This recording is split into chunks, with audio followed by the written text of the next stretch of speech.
So in this question, we've got a neighbourhood, we've got a 2-hectare park, and we've got a 35-hectare residential area. The total number of trees in the neighbourhood is 3934, and the equation that represents the situation is this.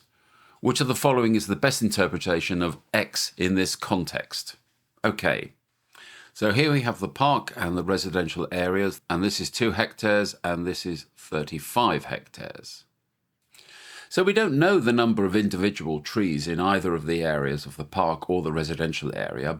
So per hectare, there must be an average number of trees per hectare in the park and an average number of trees per hectare in the residential areas.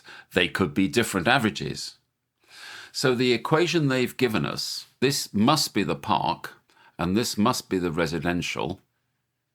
So X must be the average number of trees per hectare in the park, and Y must be the average number of trees per hectare in the residential area.